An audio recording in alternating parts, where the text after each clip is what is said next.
Wow, it's time for another show full of tips and ideas from the sales growth leadership expert, Dean Akers. Known for his experience in hyper-growing companies and creating cultures for high-performance teams, here's Dean. Well, welcome to your Sales and Leadership Ninja Show.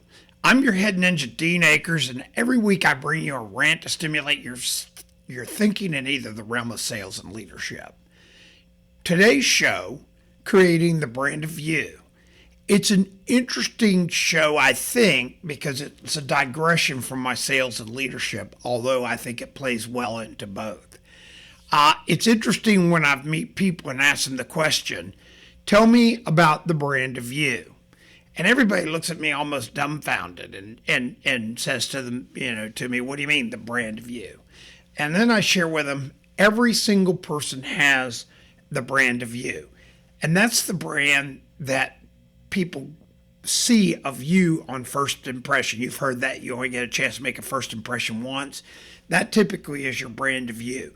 What we're going to be talking about over the next couple of weeks is really giving you an opportunity to do that and or expand that brand.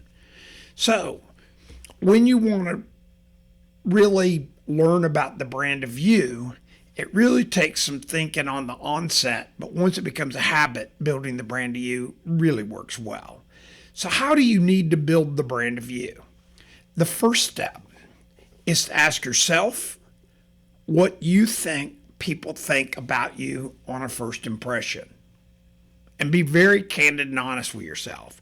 You don't need to beat yourself up, and you don't need to oversimplify how, quote, good you are in your mind or whatever, but try to be as fair as you can to what you think people think about you when they first meet you.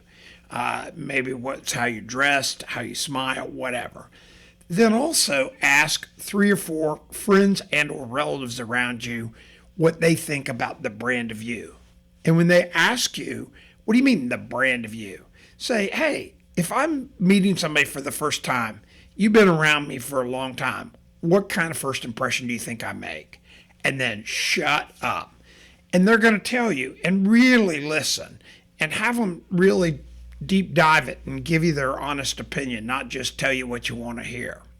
So a subtle first impression tip that a friend of mine gave me years ago, actually a very smart person, one of my mentors.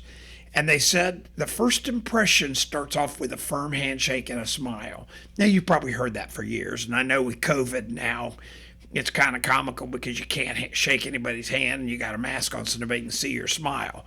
But that's going to change. That's going to change. And when it does, guess what? You're going to go back to those sorts of first impressions. So, how do you think that works for you? And oh, by the way, in your normal course before COVID, did you always greet people with a firm handshake and a smile? That is that first impression. That is your opportunity. And I would say most people somewhat have that. So now you've nailed that basic. I think when this COVID's behind us, and even in case of you meeting people, there's nothing wrong with trying to shake somebody's hand unless you can tell they're kind of freaked out. But build that first impression. Believe it or not, today you can build that first impression with your mask. Since they can't see your face, use your mask as a branding tool too. Have a pretty basic one or whatever, but we're not going to go there. Then I would like to share with you some other steps that really start taking you to the next level. And when I talk about working on the basics, I think if I set you down with 100 people, all would agree they do the first step, which is, handshake, smile, and everybody would agree that creates that first impression. So what we're talking about now is some actionable steps that take that first impression to a new level of building the brand of you. So what does that next thing look like? Well, it starts with your email. If you've got a Gmail name, whatever it is, your business at Gmail, your name at Gmail, your skating nut at Gmail, whatever you're trying to brand yourself at Gmail, that means you're common. If you have a .me, which is the Apple one, about the same difference. Gmail just more popular. And God forbid if you have something at AOL.com. Again, does it work? You could say, I've had the same email for 40 years. Great. Then leave it. Don't worry about the brand of you. AOL, when somebody sees your name at AOL.com, that brand says that you're probably behind the curve some. Again, I had AOL. AOL's awesome. If you're an older person and you've had AOL and you're really proud of it, great.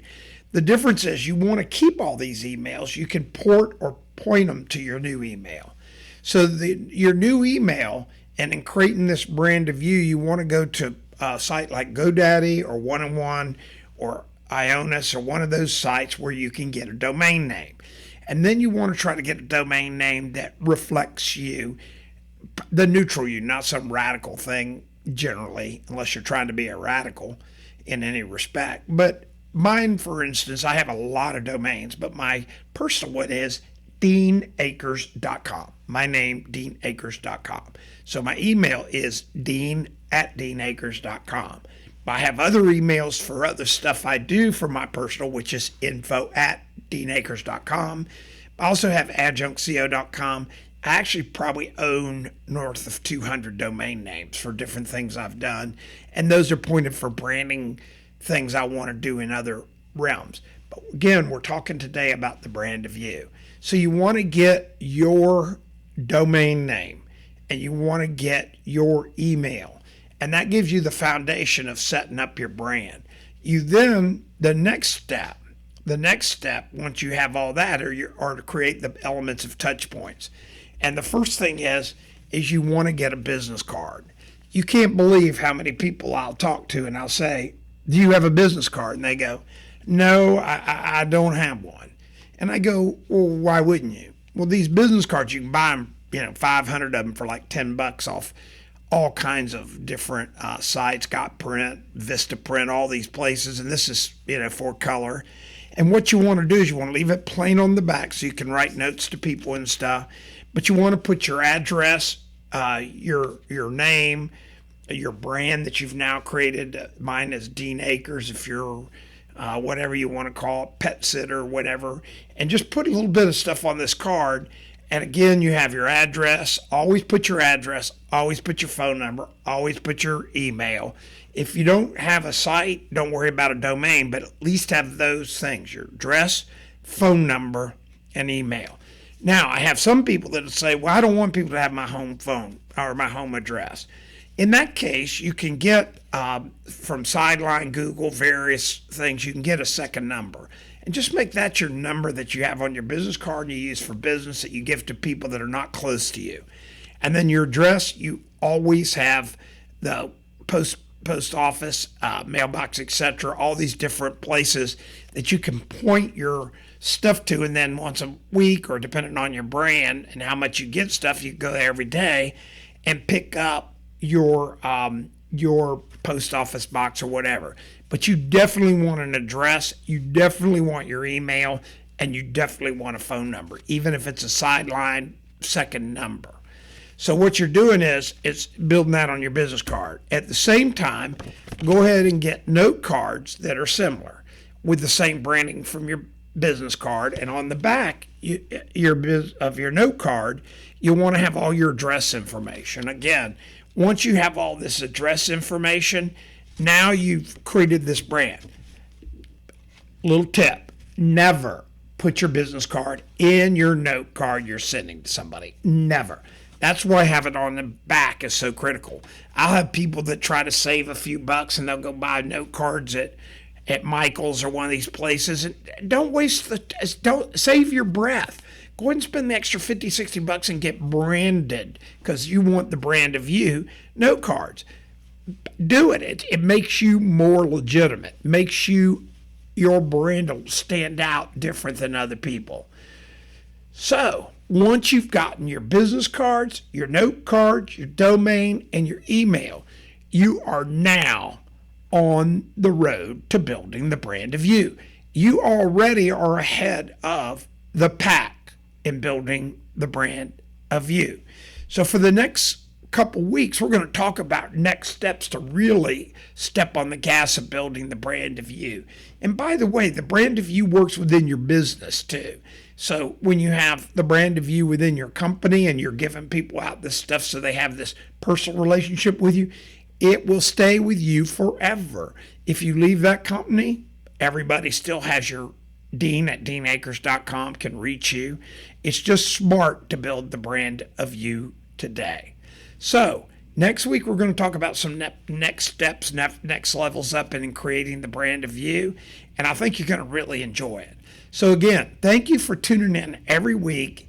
And remember to share this show, share this podcast with your friends if it helps you, because you know it'll help them.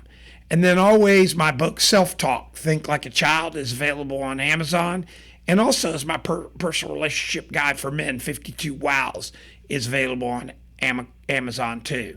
And if you ever have a question, you can email me at help@deanakers.com. That's help@deanakers.com. And I will be glad to help you. So you've gotten some tips on starting out creating the brand of you.